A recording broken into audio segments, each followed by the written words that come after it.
So in part 3 we looked at chords and the extra notes that you could put with those chords to thicken them up a bit. They're called extensions. Those or. Now this time I'm going to show you about improvising, how we would use scales to create improvising passages, little phrases, etc.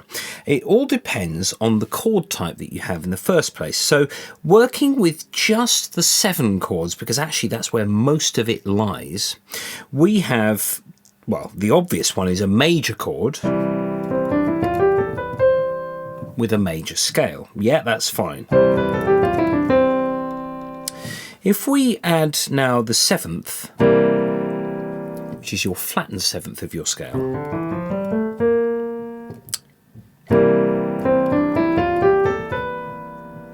we have to change that note that we had in C major, and we have to change it to reflect what's going on in the left hand.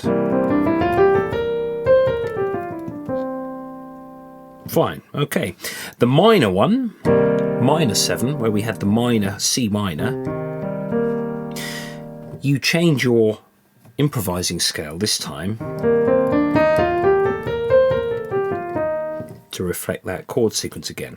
So, and these scales have names. Don't get too hung up on those. It's just the construction of them that is the thing that makes sense. That first one with just the flattened 7th is called mixolydian. Mixolydian on C. The modes actually predate the whole concept of a major key. And in the minor one, we have the Dorian mode. Then we have major 7. This is where problems start to creep in.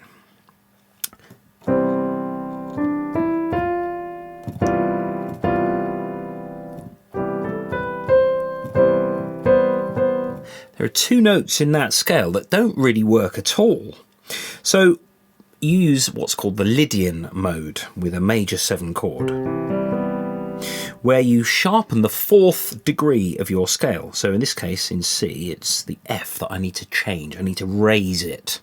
So raising being sharpening a note.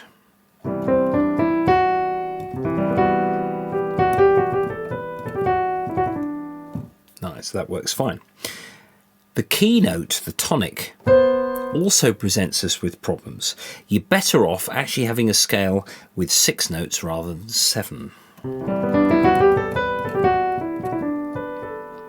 Oh, it's tons to play with anyway. 7 notes in lots of different combinations. You end up with masses of things you can do. There is a way round this using what's called a 6-9 chord. Major 7, harmony, and the 6-9 harmony are very similar sounding things, but the 6-9 thing gets rid of this keynote issue, the tonic.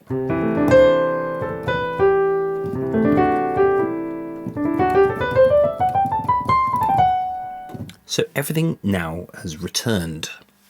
So you get all of these different scales over your different chord types. There are other chord types that you need to know about, things like the altered scale.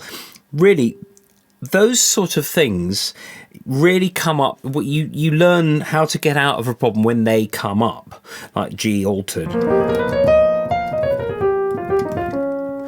There's all sorts of semitone, tone arrangements in that. So when you're improvising, try not to play scales going up and down.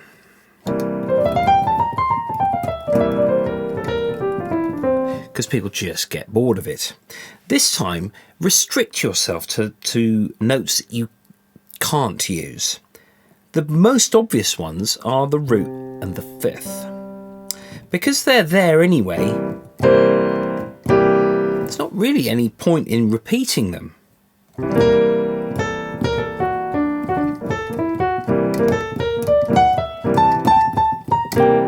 Oh, I hit one there.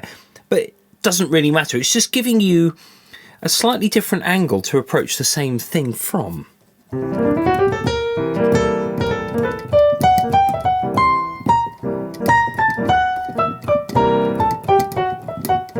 And then try avoiding the B flat maybe.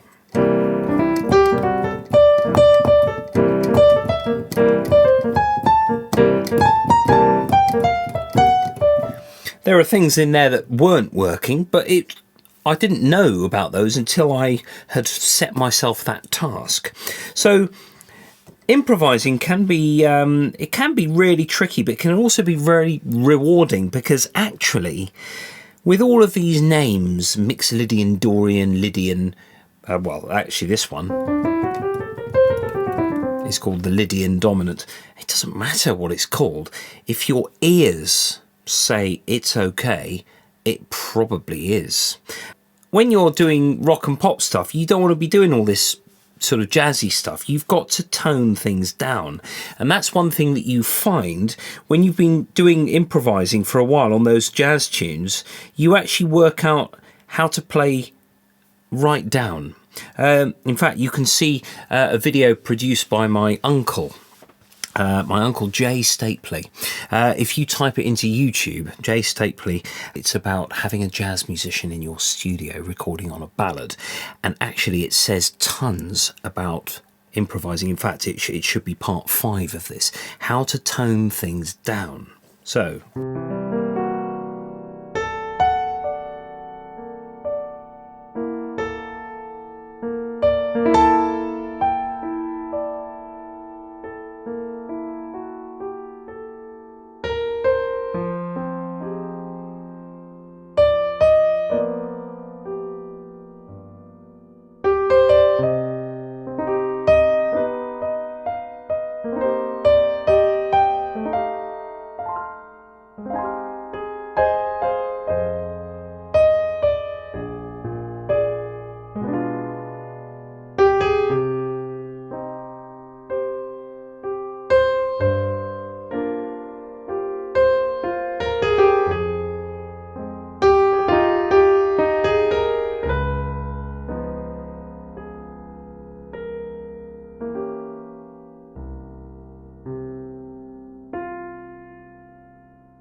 So there's just something really basic, but you're making tunes up and making things that work. You know what mechanisms are in place, but you're not just overcooking.